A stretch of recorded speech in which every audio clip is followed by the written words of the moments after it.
The tell of the बिश्नोईस हम जो कहानी है वो पढ़ रहे थे, जिसमें हमने कल पढ़ा था कि जो ट्राइबल भील्स थे वो यहाँ के रेजिडेंस थे और उसके बाद में जो सेंट्रल और वेस्ट एशिया से कुछ कैटल कीपर्स आए तो उन्होंने भीलों के साथ में युद्ध किया, तो उनके साथ में सुपीरियर वेपन्स थे और हॉर्सेस थे। तो उसके कारण क्या होता है कि जो भील हैं वो थोड़े उनका सामना नहीं कर पाते हैं और थोड़ा पीछे खिसक जाते हैं अरावली की पहाड़ियों की तरफ। अब उसके बाद में अंतिम रूप से जो यहाँ पर जो शासन होता है वो कन्नौज के जो राजपूत जो राठौड़ थे उनका यहाँ पर शासन हो जाता है और वो पूरे के पूरे मारवाड़ पर अपना जो शासन है वो चलाने लग जाते हैं। तो कैटल कीपर्स जो आए थे सेंट्रल और वेस्ट एशिया से, उन्होंने क्या किया कि यहाँ पर उनके पास में कई सारे मवेशी थे, कैटल थे, तो उन कैटल ने जो सैपलिंग और सीडलिंग्स जो अंकुरित पौधा था या छोटा पौधा था उनको ही वो चढ़ने लग गए थे। इसके कारण जो मारवाड़ की वेजिटेशन है वो प्रभावित होने लग गई थी। यानी अब धीरे धीरे यहाँ पर जहाँ सांगरी, केर, बेर और बबूल के पेड़ थे, खेजड़ी के पेड़ थे, वो नष्ट होने लग गए थे। अब उसी समय जब मारवाड़ में कन्नौज के राठौड़ जो थे उनका अधिकार हो गया, तो अब यहाँ पर उसके बाद में जो जंबाजी है उनका जन्म होता है, उसके बारे में पढ़ेंगे।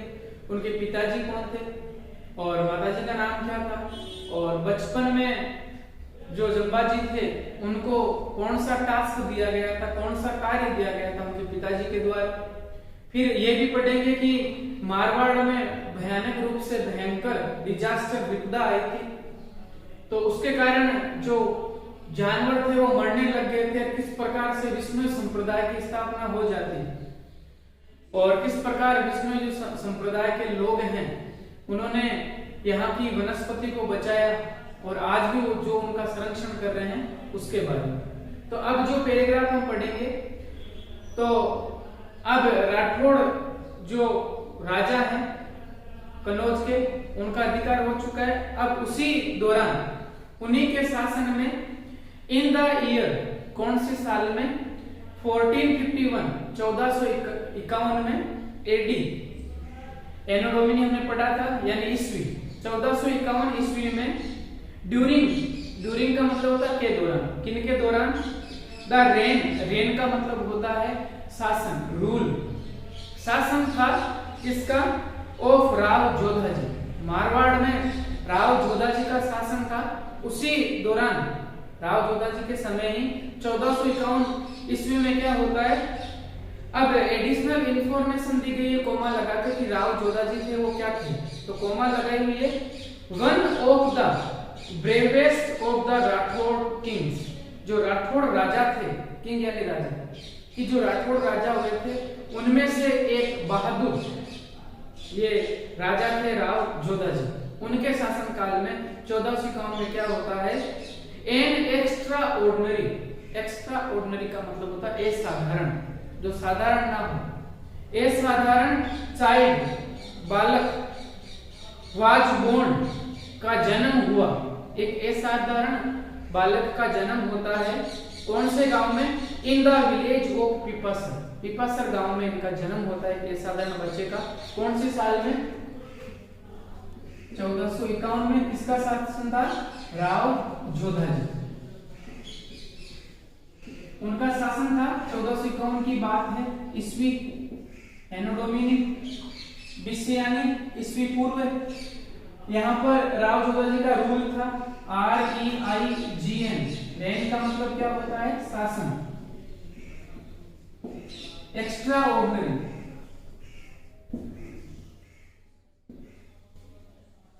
एक्स्ट्रा ऑर्डिनरी का मतलब क्या है, असाधारण। एक असाधारण बच्चे का जन्म होता है कहां पर, पीपासर। जो पीपासर है वो नागौर में है। पीपासर में जन्म हुआ था। ये एक्स्ट्रा ऑर्डिनरी बालक इनको बोला गया है जंबाजी, ठीक है। राव जोधा जी थे वो तो ब्रेवेस्ट किंग थे, जो राठौड़ राजपूत थे उनमें। His father was the headman, उनका जो पिताजी थे, जो जंबाजी के पिताजी थे, जो हेडमैन थे, हेडमैन का मतलब होता है मुखिया, हेडमैन का मतलब क्या होता है? मुखिया। उनके पिताजी का नाम था ठाकुर लोहट, तंवर राजपूत थे ये, ठाकुर लोहट इनका नाम था। पिताजी का नाम क्या है? प्रश्न भी पूछा गया है, पेरेंट्स का नाम क्या था? Thakur Lohat. And his mother was Hansa Devi. यहाँ पर हंसा देवी है, वैसे हंसा देवी नाम था, हंसा देवी भी बोलते हैं। जो नई बुक 10th क्लास में एडी उसमें हंसा देवी लिखा हुआ है कि उनकी जो माताजी थे उनका नाम था, एम लिखा हुआ है आपका, HANS, हंसा देवी। ये जंबाजी के माता और पिता का नाम था। पिताजी क्या थे? हेडमैन थे। हेडमैन का मतलब मुखिया थे गांव के। The boy was called Jambaji. बच्चे का नाम क्या रखा गया? किस नाम से पुकारा गया? जंबाजी नाम से। झांबोजी भी बोलते हैं, गुरु जंबेश्वर भी बोलते हैं। और इन्होंने मंत्र भी दिया था, विष्णु विष्णु को भणरे प्राणी, ये इनका मंत्र है। अब अगला क्वेश्चन आपको पूछा जा सकता है। पहला जो प्रश्न है कि जंबाजी का वो जन्म हुआ था, उसमें किसका रेन था, किसका रूल था, किसका शासन था? तो राव जोधा जी का था। साल कौन सी थी? 1451। और पिताजी का नाम क्या था? ठाकुर लोहट, जो क्या थे? हेडमैन थे। जिनकी माताजी थी जिनका नाम था हंसा देवी। और अब है कि जो जंबाजी है उनको बचपन में कौन सा काम उनके पिताजी के द्वारा दिया गया था? तो एज ए लिटिल बॉय, एक छोटे बच्चे के रूप में, ही वाज गिवन, उनको दिया गया था। वाज प्लस वर्ब की थर्ड फॉर्म यानी कि पैसिव वॉइस है कि काम देने का कार्य उनके पिताजी ने किया था। तो ही किसके लिए है? जंबाजी के लिए। ही वाज गिवन, उनको दिया गया। द टास्क, टास्क का मतलब होता है कार्य। टास्क का मतलब क्या होता है? टास्क का मतलब होता है कार्य। कि जंबाजी जब छोटे बच्चे थे तो उनको कौन सा टास्क, कौन सा वर्क दिया गया था उनके पिताजी के द्वारा? He was given the task of looking after. Look after का मतलब होता है देखभाल करना। Look after का मतलब क्या होता है?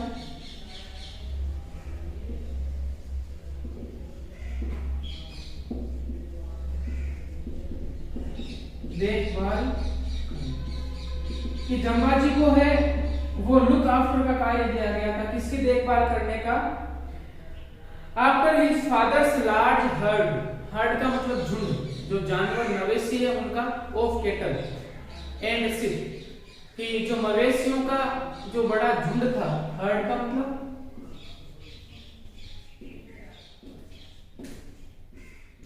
किसका झुंड था? जो केटल थे उनका जो झुंड था, उनको लुक आफ्टर का, और शिप जो भेड़ें थी उनका ये कार्य उनको दिया गया था जंबाजी को एज ए लिटिल चाइल्ड के रूप में। तो ये बात समझ में आई होगी। पिताजी का नाम हेडमैन लोहट और जो माताजी थे उनका नाम हंसा देवी। और कौन सा टास्क उनको बचपन में एज ए लिटिल बॉय के रूप में दिया गया था? Looking after the his father's large heard, बड़ा सा झुंड था किसका? ऑफ केटल, मवेशियों का, एंड शिप, भेड़ों का, उनको देखभाल करने की ये कार्य दिया गया था। अब ये कार्य, हम कोई सा भी कार्य है उस कार्य को अगर हम ईमानदारी से करें तो हमें उसमें इंटरेस्ट आता है। तो इसी के बारे में बताया गया है। इट वॉज ग्रेट फन, बहुत मनोरंजन कार्य होता था, बहुत मनोरंजक कार्य होता था। टू टेक द एनिमल्स, किसको लेकर जाना? टेक का मतलब लेकर जाना, एनिमल्स यानी जानवरों को, जो केटल और जो शिप थी इनको टेक आउट, इनको लेकर जाने का जो कार्य था वो था इनके लिए कैसा था? Great fun. ग्रेट फन का यानी बहुत ही इनको मजा आता था इस कार्य को करने में। किसके लिए? To take the animals out, बाहर लेकर जाना, ग्रेजिंग, ग्रेज का मतलब चरना, यानी चराने के लिए लेकर जाते थे। तो चराने के लिए जब लेकर जाते थे तो इनको ये कार्य कैसा लगता था, बहुत ही ग्रेट फन वाला लगता है। इसलिए अब वो वहां पर उनको ग्रेट फन यानी कैसे एंजॉय करते थे उसके बारे में बताया गया है। Lie in the shade of a khejri tree, ये जानवरों को एनिमल्स को ले जाते और लाई यानी लेट जाते थे इन द शेड छाया में, किसके, ऑफ ए खेजड़ी ट्री, खेजड़ी की पेड़ की जो छाया है उसमें ये लेट जाते, जानवर अपना चढ़ने का कार्य करने लग जाते, जम्बा जी जो थे वो खेजड़ी की छाया में लेट जाते एंड वॉच, और क्या देखते, द हर्ड्स झुंडों को देखते, किसके, ऑफ ब्लैक बक, जो कृष्ण मर्ग थे, जो काले हिरण थे, उनके झुंडों को देखते हुए वहां बैठे बैठे, यानी उनसे वो प्रसन्न होते थे हिरण को देखकर, ब्लैक बक्स को देखकर। जम्बाजी वाज फैसिनेटेड, फैसिनेट का मतलब होता है मंत्रमुग्ध हो जाना, सम्मोहित हो जाना। जम्बाजी वाज फैसिनेटेड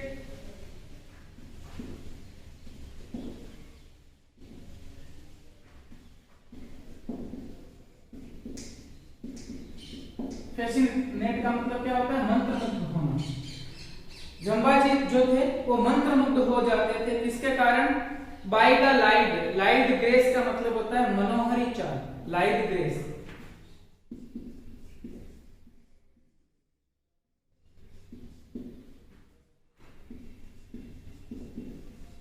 यानी आकर्षक चाल, जो चाल कैसे दिखाई दे, आकर्षक हो, उनको मन को मोहने वाली चाल, किसकी,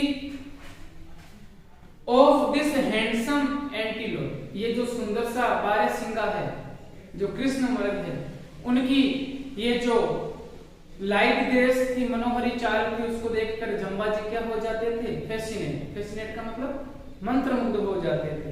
एंड थॉट, और क्या सोचते, दैट की there was no sight, sight का मतलब सीन, दृश्य, कि ऐसा कोई दृश्य नहीं है जो मोर एंथ्रालिंग, एंथ्रालिंग का मतलब होता है आकर्षित करे, मंत्रमुग्ध करे, then a fight between two well grown stags, well grown stags का मतलब जो व्यस्क जो हिरण होता है, कि अगर दो व्यस्क हिरण आपस में एक दूसरे से लड़ते हैं और इस दृश्य को देखें तो इस दृश्य के अलावा कोई और दृश्य इतना इंथ्रालिंग नहीं होगा, इतना आकर्षक करने वाला नहीं होगा जितना ये दृश्य होता है। ये जम्बाजी का जो डेली रूटीन था, ये कार्य उनको करना था और इस कार्य को बहुत एंजॉय करते थे। तो कौन सा कार्य दिया गया था, लुकिंग आफ्टर द एनिमल्स, यानी जो पिताजी का जो फादर्स लार्ज हर्ड था, बड़ा झुंड था, क्या किसका, केटल एंड शिप, उनको बाहर लेकर जाते, फिर कहां पर क्या करते, वो लाई लेट जाते in the shade of a khejri tree, एक खेजड़ी के पेड़ के नीचे ये लेट जाते और क्या देखते, वॉच देखते, the herds of black buck, जो काले हिरण थे उनके झुंडों को देखते और क्या करते, जम्बाजी वाज फैसिनेटेड, जम्बाजी क्या हो जाते थे, बहुत ही ज्यादा मंत्रमुग्ध हो जाते थे, किसके कारण, बाय द लाइट ग्रेस, जो मनोहरी चाल देखकर, किसकी, ऑफ दिस हैंडसम एंटीलोप, ये जो सुंदर से बारहसिंगा थे, इनकी मनोहरी चाल को देखकर फैसिनेट हो जाते थे और क्या सोचते, एंड थॉट, सोचते, देयर वाज नॉट साइट, कोई ऐसा दृश्य नहीं है जो मोर इंथ्रालिंग, जो इतना आकर्षक लगे, देन जैसा किसका लगता है, ए फाइट, एक लड़ाई हो किसके बीच में, between two well grown stage, जो वेल ग्रोन का मतलब होता है व्यस्क,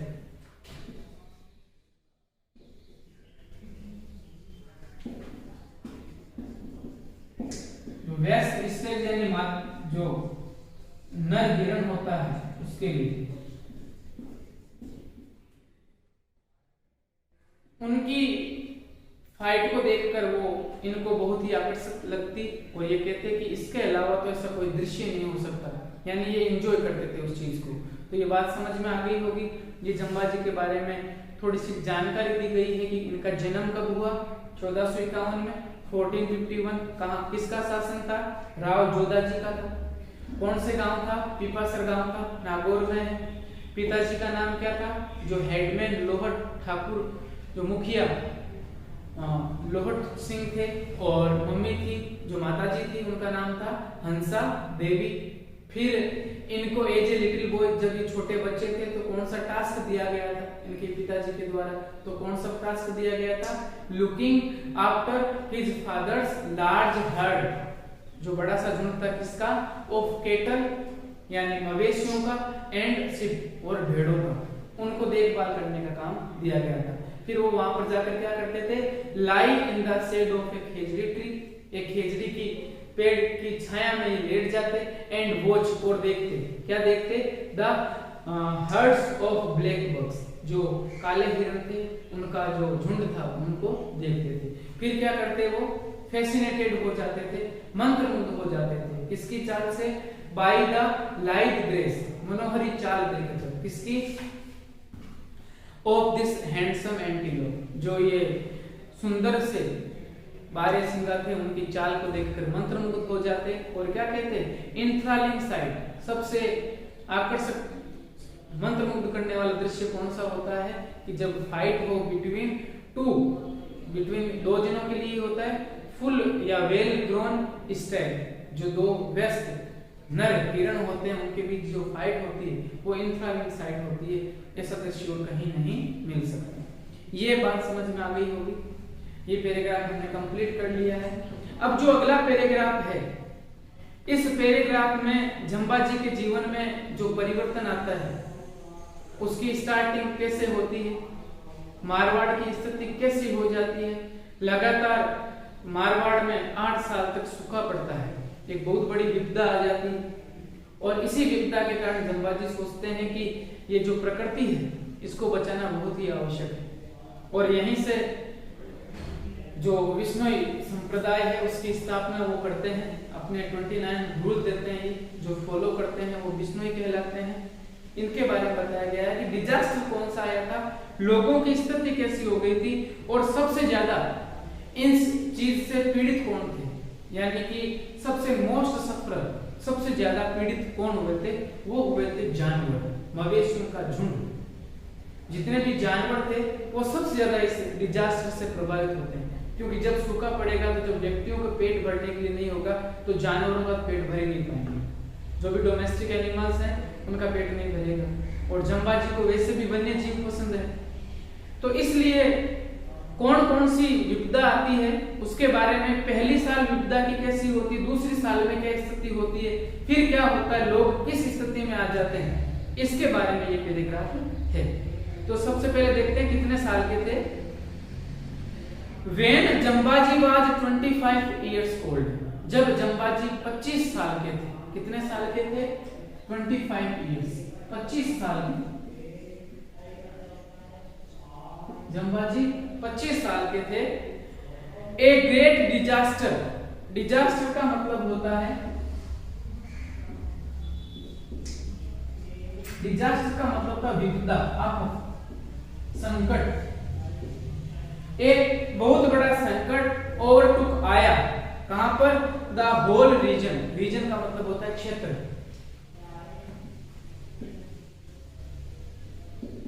रीजन का मतलब क्या होता है, क्षेत्र, कि जो संपूर्ण क्षेत्र था मारवाड़ का, उस संपूर्ण क्षेत्र में एक बहुत बड़ी विपदा आई, डिजास्टर आया। कितने साल के थे वो, 25 साल के थे।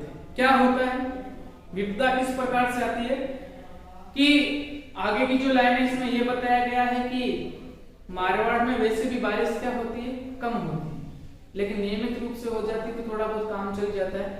जो कम क्वांटिटी में होती थी वो भी बंद हो गई, बारिश ना के बराबर होने लग गई थी। लिखा हुआ है द स्मॉल क्वांटिटी, जो छोटी सी मात्रा थी, ऑफ रेन, इसकी बारिश थी, दैट यूज्ड टू कम, जो आया करती थी, रेगुलरली, नियमित रूप से, कि जो मारवाड़ है यहाँ पर वैसे भी जो बारिश है उसकी कम मात्रा आती है, बारिश कम मात्रा में यहाँ बारिश होती है, वो जो रेगुलरली आती थी, एक विशेषता थी कि नियमित रूप से हो जाती थी, लेकिन वो भी क्या हो जाती है, सीज्ड, रुक गई।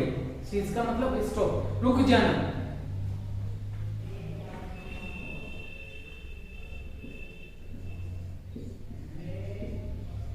रुक गई थी ऑल टुगेदर, साथ ही साथ में, यानी कि थोड़ी बहुत मात्रा होती थी, स्मॉल क्वांटिटी ऑफ रेन, लेकिन आती थी नियमित रूप से, अब नियमित रूप को भी छोड़ दिया, वो भी पूरी रुक गई थी, यानी बारिश हुई नहीं, एक बूंद नहीं गिरी। अब बारिश कम हुई तो पहला प्रश्न आपको पूछा जा सकता है कि वर्स्ट सफरर, बुरी तरीके से पीड़ित कौन हुए थे। द वर्स्ट सफरर्स, जो सबसे बुरे पीड़ित हुए थे, जो इनसे प्रभावित हुए थे इस बारिश के नहीं आने से, वर द केटल, वो थे मवेशी। मवेशी बारिश ना होने से बहुत ज्यादा प्रभावित होते हैं, बुरी तरीके से प्रभावित हो जाते हैं। पहली साल कैसी होती डिजास्टर की? In the first year of drought, DROUGHT, drought का मतलब सूखा। जो पहली साल थी सूखे की, उसमें क्या होता है? In the first year of drought, they could eat the bajra straw. तो जानवरों ने सबसे पहले पहली साल में क्या किया कि जो बाजरा, जो खेत में हम बोते हैं, उसका जो स्ट्रो था, स्ट्रो का मतलब चारा, स्टोर्ड इन द हाउसेस, वो घरों में स्टोर किया जा सकता था, स्टोर कर लिया था, भंडारित कर लिया पहली साल में। यानी बाजरे का जो उसको काटने के बाद जो चारा था वो स्टोर किया गया जानवरों के लिए। अब ये पहली साल है, पहली साल में थोड़ा बाजरा खाने को मिल गया था जानवरों को, जो बाजरे का जो चारा था वो खाने को मिल गया, चलो एक साल काम चला लिया।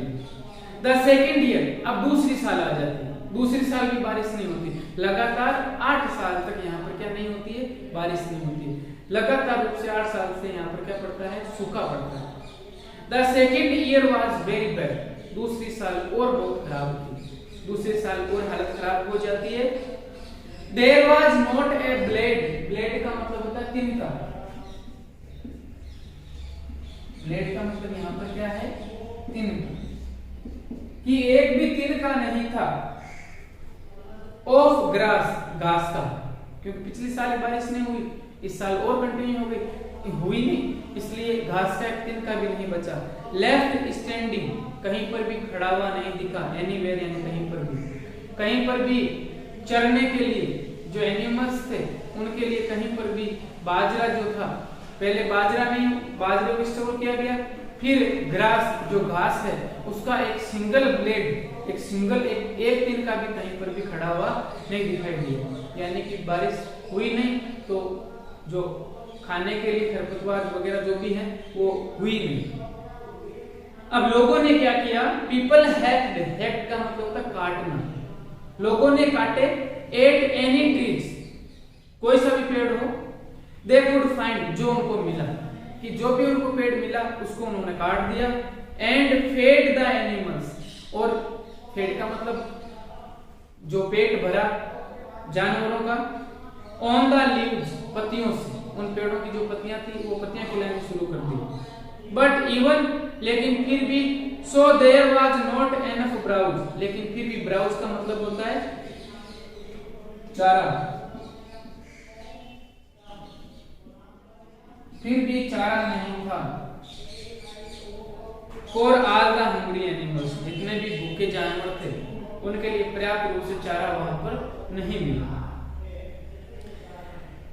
एंड और द ड्रॉट, ये जो सूखा था, कंटिन्यूड, जारी रहा, फॉर 8 कंसेक्यूटिव ईयर्स, कंसेक्यूटिव का मतलब होता है कि जो लगातार कंटिन्यूस रूप से 8 साल तक ये सूखा पड़ा। ये बात समझ में आई होगी कि यहाँ पर ये मारवाड़ की स्थिति हो जाती है जब जंबाजी कितने साल के थे, जब जंबाजी 25 साल के थे, उस समय ये मारवाड़ की स्थिति हो जाती है।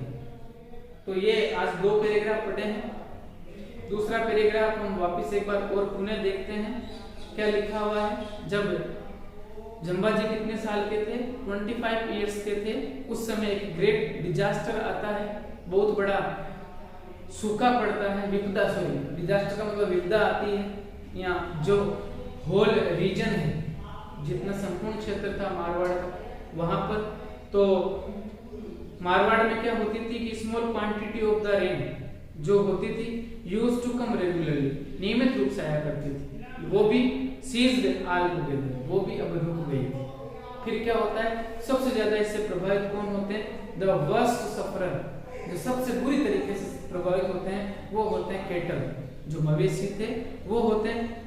फर्स्ट साल में क्या होता है, in the first year of drought, जो सूखे का पहला साल था, दे कुड ईट द बाजरा स्ट्रू, जो घरों में स्टोर किया हुआ बाजरे का जो चारा था उसको उन्होंने खाया मवेशियों ने। फिर the second year was very bad, दूसरा साल और बुरा हुआ।